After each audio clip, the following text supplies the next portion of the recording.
Assalamualaikum. After completion unit number 1, we will start unit number 2, chemical combination.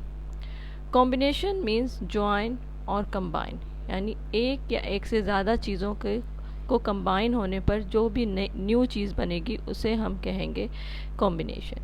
Definition: to और मोर substances combine to form new substances under suitable condition is called chemical combination.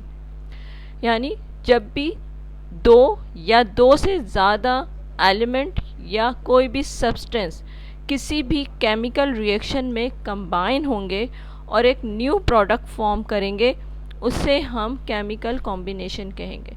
Example में हमने यहाँ पर C जो carbon का element है वो लिखा है और O2 लिखा है, यानी ऑक्सीजन. कार्बन आप सिंपल समझ सकते हैं कि कोल या कोयला जो आप सब जानते होंगे, वो in the presence of oxygen जब बर्न होता है तो क्या फॉर्म करता है? कार्बन डाइऑक्साइड और हीट फॉर्म करता है. जितने भी केमिकल रिएक्शन है, वाटर प्रोड्यूस हो रहा या जो भी केमिकल रिएक्शंस हैं, वो तमाम केमिकल रिएक्शन जो है वो कुछ लॉज को ओबे करते हैं. उन एम्पेरिकल लॉज को हम केमिकल कॉम्बिनेशन कहते हैं. यहाँ हम जो लॉज डिस्कस करेंगे वो 4 लॉज हैं. Law of conservation of mass, law of constant composition, law of multiple proportion, law of reciprocal proportion. सबसे पहले हम कंजर्वेशन ऑफ मास को डिस्कस करेंगे. ये लॉ 1785 में लुवाइजर नामी साइंटिस्ट ने सबसे पहले पेश करा और इसकी स्टेटमेंट ये है कि mass is neither created not destroy during chemical reaction. ये आप पहले भी पढ़ चुके होंगे, पहले भी लास्ट अपनी प्रीवियस क्लासेस में ये लॉ आप पहले भी पढ़ चुके होंगे कि मास कभी भी ना तो क्रिएट किया जा सकता है और ना ही वो ख़त्म होता है किसी भी केमिकल रिएक्शन में.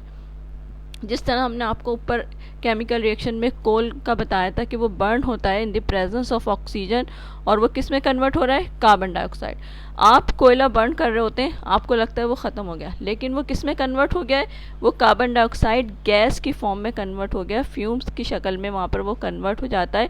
यानी कोई भी मास कभी भी ख़त्म नहीं होता, वो एक फॉर्म से दूसरी फॉर्म में कन्वर्ट हो जाता है.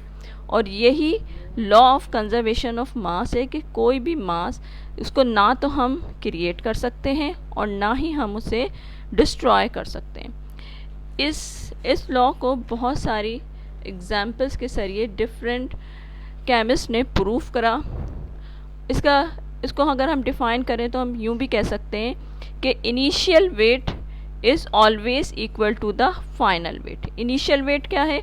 यानी कोई भी रिएक्शन स्टार्ट होने से पहले जो वेट होगा सब्सटेंसेस का, वो हमेशा जो प्रोडक्ट आपका फॉर्म हुआ है उसका वेट और जो आपका रिएक्टिंग सब्सटेंस है उनका वेट हमेशा सेम होगा, यानी उनका मास हमेशा इक्वल होगा. इस लॉ को लैंडोल्ट नामी साइंटिस्ट ने, लैंडोल्ट ने भी एक्सपेरिमेंट के ज़रिए से प्रूफ करा. उस एक्सपेरिमेंट में उसने एक एच शेप ट्यूब ली और उस एच शेप ट्यूब में 2 लैंप्स थे. उसके एक लैंप्स में उसने सिल्वर नाइट्रेट और सेकंड लैंप में HCl को फिल करा. उन दोनों को पहले वेट करा, उसके बाद उनको शेकिंग के ज़रिए दोनों को कंबाइन करा. सिल्वर नाइट्रेट HCl के साथ रिएक्ट करके सिल्वर क्लोराइड और नाइट्रिक एसिड फॉर्म करता है. बिफोर रिएक्शन से पहले, before reaction and after reaction, दोनों दफ़ा वेइंग करने के बाद दोनों दफ़ा रिज़ल्ट जो आया वो सेम था. यानी रिएक्शन से पहले जो मास था, रिएक्शन के बाद भी वही मास था. यानी इंटरमिक्सिंग के बाद मास में कोई चेंज नहीं आया. और ये चीज़ इस लॉ को प्रूव करती है कि मास हमेशा सेम रहता है, रिएक्शन से पहले भी और रिएक्शन के बाद भी. नेक्स्ट लॉ है हमारे पास लॉ ऑफ कांस्टेंट कॉम्पोजिशन और लॉ ऑफ डेफिनेट प्रोपोर्शन. इसके 2 नेम्स हैं कि लॉ ऑफ कांस्टेंट कॉम्पोजिशन इसे कहें या लॉ ऑफ डेफिनेट प्रोपोर्शन के हैं। 1799 में लुइस ब्राउस नामी साइंटिस्ट ने, फ्रेंच केमिस्ट ने इस लॉ को पेश करा था सबसे पहले। इसकी स्टेटमेंट के मुताबिक, इसकी स्टेटमेंट ये है कि different samples of the same compound always contain same element combined together in the same proportion by mass।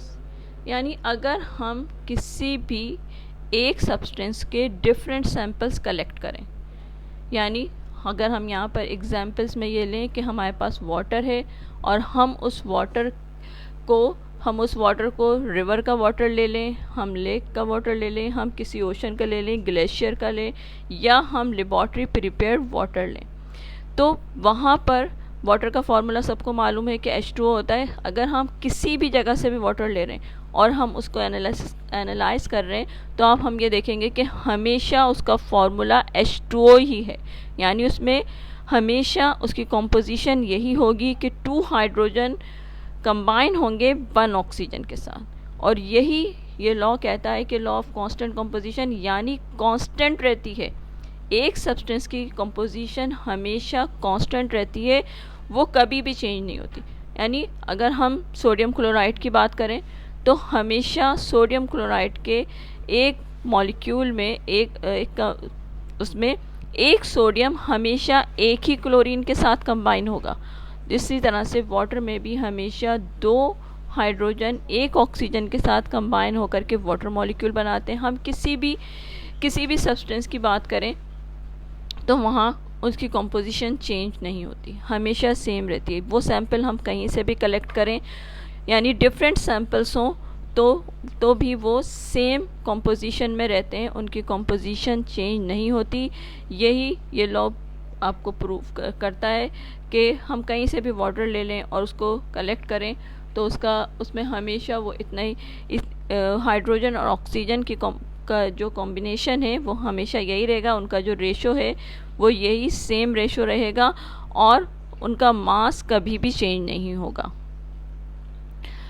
उम्मीद है आपको समझ में आ गया होगा। ये दोनों लॉज जो हमने कॉम्बिनेशन से रिलेटेड हमने आपको जो दो लॉ आपको अभी एक्सप्लेन करे हैं, law of conservation of mass और law of constant composition, chemical combination के ये 2 लॉ हमने आज आपको एक्सप्लेन करें।